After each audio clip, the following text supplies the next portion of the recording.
నరేంద్ర మోడీ గారు జాతీయ ప్రాజెక్ట్ ఇవ్వలేదు, నరేంద్ర మోడీ గారు ఐటీఐఆర్ కారిడార్ ఇవ్వలేదు. ఇవాళ ఈ తెలంగాణ రాష్ట్రానికి నరేంద్ర మోడీ భారతీయ జనతా పార్టీ ఇచ్చింది ఏంటంటే గాడిద గుడ్డి ఇచ్చిండ్రు. ఇగో ఈ గాడిద గుడ్డే 10 ఏళ్ల తెలంగాణ రాష్ట్రానికి నరేంద్ర మోడీ ఇచ్చిండ్రు.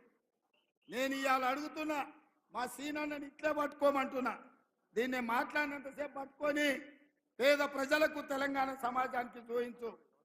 ఎందుకంటే తెలంగాణకు బీజేపీ నరేంద్ర మోడీ ఏమిచ్చిండయా అంటే కర్ణాటకకేమో చెంబిచ్చిండు, ఆంధ్రప్రదేశ్కేమో మట్టి చెంబెడు నీళ్ళు ఇచ్చిండు, తెలంగాణకు మాత్రం గాడిద గుడ్డిచ్చిండు. ఈ గాడిద గుడ్డిచ్చినందుకు గుండు అరగుండుకు ఓటేయాలనా నేను అడుగుతున్నా. ఈ తెలంగాణ రాష్ట్రాన్ని భారతీయ జనతా పార్టీ మాయ మాటలతోని వంచి తెలంగాణను ఆక్రమించుకోవాలని చూస్తున్నారు. మొన్న అయోధ్యలో జరిగిన రాముడు కళ్యాణం జరగకంటే ముందే 15 రోజుల ముందు అక్షింతలు ఊరూరు పంపించరు. నేను అడుగుతున్నా, తెలంగాణ వేద బ్రాహ్మణులను, ఇక్కడికి వచ్చిన పెద్దలను ఎక్కడైనా కళ్యాణం ముగిసిన తర్వాత కళ్యాణంలో పంచిన అక్షింతల్ని మనం వధూవరుల మీద మనం చల్లుతాం.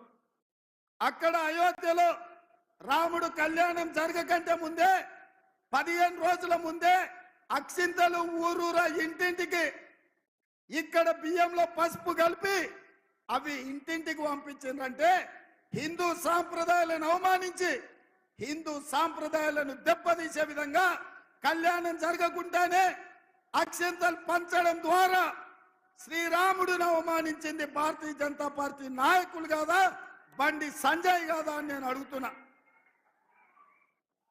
ఈ దేశంలో ఉండే హిందువులు, హిందూ ఆచారాన్ని పాటించే పెద్దలందరూ ఆలోచన చేయండి. రాజకీయాల కోసం రాముడిని కూడా వదలడం లేదు. ఎవరు కాదయా, మనందరం రాముడి భక్తులం కాదా? శ్రీరామనవమి చేయలేదా? హనుమాన్ జయంతి చేయలేదా?